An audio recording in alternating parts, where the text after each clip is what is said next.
Ya akhirnya game week pertama atau pekan pertama dari English Premier League udah selesai dan saya tuh happy banget ya karena ternyata satu hal dari musim-musim lalu yang tidak berubah itu tetap terjadi, yaitu MU kalah sama tim yang seharusnya tidak kalah. Kalah sama Brighton 2-1 di kandang sendiri.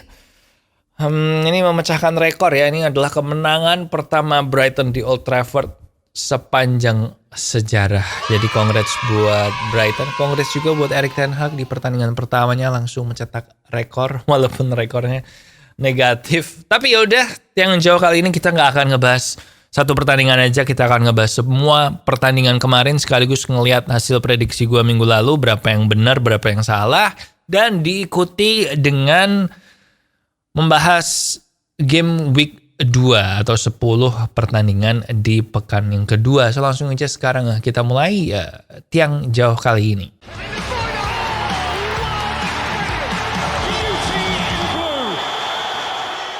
Ya, welcome back di Tiang Jauh, podcast sepak bola untuk semua. I'm your host, Popo Kusen, bukan pandit, dan langsung aja karena waktu terbatas biar nggak buang waktu, langsung aja kita review pertandingan pertama game week 1 yaitu Crystal Palace melawan Arsenal 2-0. Prediksi gua adalah 2-1, jadi hasilnya benar tapi skornya salah, jadi poin gua dapat 1 poin. Kalau kita lihat golnya Arsenal di pertandingan ini tuh, golnya set piece yang pertama itu ya gue bilang bagus sih, karena itu kan sesuatu yang dilatih di training ground ya, jadi ini sesuatu yang dilatih. Kalau lihat dari skornya walaupun 2-0, sebenarnya pertandingannya ini lebih imbang daripada hasil akhirnya sih. Kalau lu nonton, Crystal Palace tuh bagus juga, and mereka kurang beruntung ya nggak bisa ngegolin, tapi Arsenal juga kurang beruntung. Ada beberapa yang harusnya gol juga, peluangnya hebat. Jadi sebenarnya pertandingan cukup imbang walaupun skornya 2-0. And Crystal Palace for now gue bilang ya aman sih, kayaknya aman di papan tengah. Next, Fulham sama Liverpool 2-2, prediksi gue 3-0 menang Liverpool. Kemarin salah itu yang episode lalu ketuker ya. Dan Liverpool mainnya jelek, kayak lagi masuk angin sih gue bilang, atau mereka ngentengin Fulham ya, karena kalau lihat mainnya beda banget sama Community Shield minggu lalu, kayak terutama Trent Alexander-Arnold, gue lihat mainnya tuh kayak aduh, kayak gini, kayak berasa kayak nonton Pogba tau gak sih, jadi dia kayak jogging aja, lari pelan-pelan, gak ada daya juangnya gitu. Kalau gue lihat Trent kemarin, kalau lo main FPL kayaknya lo mendingan beli Robertson aja deh daripada Trent Alexander, karena Robertson lebih bagus kemarin mainnya. Meanwhile, Fulham solid banget. Mitrovic ini sebenarnya dulu pernah main juga kan sama Fulham di Premier League, dan waktu itu dia nggak bisa berbicara banyak, tapi sekarang kayaknya dia tambah mateng deh, mainnya lebih bagus. And for now sih gue bilang Fulham ini calon aman dari degradasi, which rada ironis soalnya pelatihnya kemarin bilang kalau mereka tuh justru lebih lemah dibandingkan musim lalu karena belum beli pemainnya malah pada pergi. Jadi mainnya bisa sebagus ini, kita lihat ya bisa bertahan lama apa enggak. Soalnya ini kan pekan pertama lawan Liverpool lagi, jadi semangatnya mati-matian kan. Next, Bournemouth Aston Villa, prediksi gue kembali salah. Gue pikir Aston Villa bakal menang 2-1, ternyata Bournemouth menang 2-0. Aston Villa ini gue lihat mainnya, mereka buru-buru sih mainnya. Sebenarnya mereka dapat peluang and bisa ngegolin juga, tapi ya buru-buru, abis kebobol tuh mereka kayak merasa dikejar-kejar waktu gitu, harus cepet-cepet ngegolin, dan akhirnya ya udah. Bournemouth sendiri sama kayak Fulham, tim promosi, mainnya juga lepas banget, walaupun golnya gue bilang rada Aston Villanya kayak ngalamun sih. Yang pertama dari corner, and then yang kedua juga dari crossing lagi kan, free header itu si defendernya Aston Villa kayak pada bengong semua. But masih pekan pertama, gue nggak khawatir kalau lu fansnya Aston Villa atau kalau lu Steven Gerrard. Kayaknya pekan-pekan selanjutnya bisa ada kemajuan lah, karena mereka cuman kurang tenang aja sih. Next ada Everton lawan Chelsea, prediksi gue 2-1 menang Chelsea, yang benar 1-0 menang Chelsea, jadi gue dapat 1 poin lagi. And Everton ini nggak pernah kalah di opening day Premier League selama 10 tahun. Sampai kemarin akhirnya mereka kalah. Memang mereka nggak full tim sih. Soalnya si Dominic Calvert-Lewin juga cedera kan. Padahal kan strikernya mereka Richarlison juga udah pergi ke Spurs. Dan Everton ini memang kelihatan sih. Musim lalu mereka adalah tim dengan kebobolan dari set piece atau dari bola mati paling banyak. Dan kelihatan mereka emang kayak sering telat bereaksi gitu lawan corner kicknya Chelsea segala macam. Ngomong-ngomong soal bola mati, penaltinya nggak penting banget sebenarnya.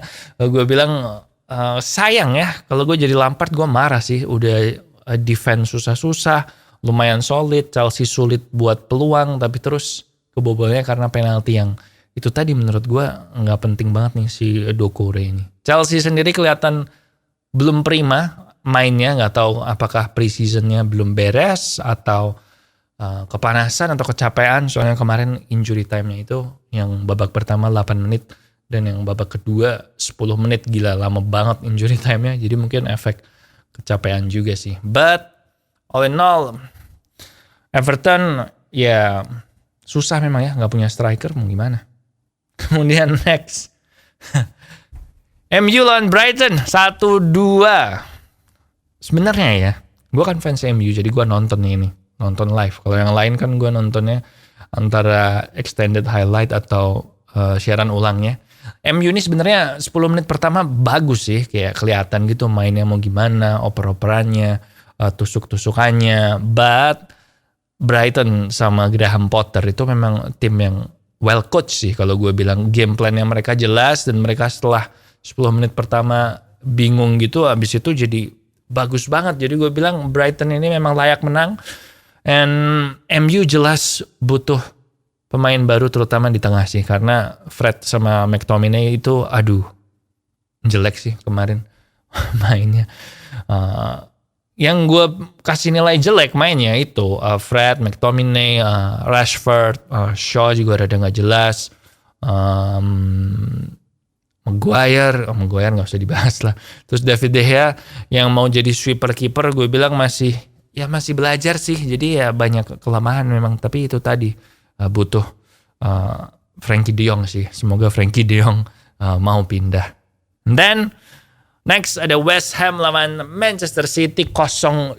Prediksi gue 1-3. Bener yang menang tapi skornya salah jadi poinnya 1 lagi. Nanti gue kasih recap aja deh ya karena gue gak akan bahas semua match sih karena nanti waktunya gak cukup. Nah, West Ham City 0-2 gue bilang Erling Haaland ini gila kandidat kuat banget top scorer Liga Inggris musim ini sih. Kayak semua serangan City itu pemain-pemain tengahnya itu menyasar ke Haaland dan dia peluangnya aja ada 4 atau 5 peluang gitu. Ada yang ke save keeper, terus ada sundulannya dia yang nggak kena, jadi dia mau nyundul padahal kalau itu nyundul kayaknya gol banget tuh. Terus dia ngambil penalti lagi, jadi kayaknya memang Haaland ini top scorer and kandidat juara sih. Man City mainnya bener-bener on another level. West Ham United enggak jelek, bisa ngincer zona Eropa gue bilang kalau lihat dari mainnya kemarin 10 besar lah, 8 besar malahan. Tapi ya City memang terlalu kuat sih. Itu yang gue sempet nonton. Yang nggak nonton ada Leeds lawan Wolves 2-1 menang Leeds. Prediksi gue 2-0 jadi bener yang menang juga. Newcastle Nottingham Forest 2-0 prediksi dan skor gue bener akhirnya ya, minimal ada satu yang bener. Oh iya Spurs Southampton 4-1. Kebobolnya sih gue nggak khawatir ya karena itu kebobolnya semacam kemelut-kemelut gak jelas gitu, bukan lewat permainan yang taktis. And Kulusevski bagus, Son gue bilang lebih kelihatan daripada Harry Kane. Gak tahu kenapa Harry Kane, mungkin dia lagi-lagi kena kutukan ya kan. Harry Kane ini selama ini punya kutukan. Kalau lo main FPL pasti lo pernah dengar Harry Kane itu tidak pernah mencetak gol di bulan Agustus. Dia gak pernah ngegolin di bulan Agustus selama bertahun-tahun. Jadi ya mungkin gara-gara kutukan itu ya. Tapi Spurs so far top 4 sih gue bilang. And ada Leicester Brentford 2-2, gue juga gak nonton sih. Cuman ya Brentford emang bagus. Leicester gak beli pemain sama sekali musim ini kecuali kiper Iverson yang jadi kiper cadangan juga. Itu pun gara-gara Kaspernya pindah. So ya udah Leicester Brentford prediksi gue 1 sama, hasil akhir 2 sama. Jadi gue dari 10 pertandingan 7 pertandingan gue benar dapat 7 poin, skornya yang benar cuma 1 dapat 8 poin. Jadi lumayan ya. Kalau lu dapat berapa? Nah, share juga main sama teman-temanmu ya. Oke, game week 2 udah ada di layar ini. Sekaligus sama prediksi gue bacain singkat-singkat aja. Aston Villa Everton 2-0 lah untuk Aston Villa, and then Arsenal Leicester ini 2 sama. Brighton Newcastle 1 sama. Man City Bournemouth 4-0. Southampton Leeds United 1-2. Wolves Fulham 1-2. Brentford Man United, gue tuh males sama sih prediksi Brentford Man United. Ya 1 sama lah. Nottingham Forest West Ham United 0-2. Chelsea Tottenham 0-0. Dan terakhir Liverpool Crystal Palace 3-1. Itu prediksi gue. Yang pertandingannya jamnya sama itu Arsenal Leicester, Brighton Newcastle, City Bournemouth, Southampton Leeds, Wolves Fulham. Brighton Newcastle kayaknya seru. Kalau lu fans Arsenal ya udah lu nonton Arsenal lah. Kalau lu fans City ya lu nonton City lah. Tapi yang netral Brighton Newcastle gue bilang match of the week buat ditonton. Gitu aja. Jadi kamu ingat bisa nonton ini di YouTube Popo on the Radio, bisa juga di Spotify Off the Record. Di situ gue upload juga, and ya udah sharing sama teman-teman kamu ya kalau kamu merasa ini bermanfaat. Kalau kamu enjoy nonton ini, oke? Kolom komentar juga terbuka untuk kritik, saran, ikut nyumbang prediksi juga boleh. And that's it di sini Popo Kusen. I'll see you when I see you.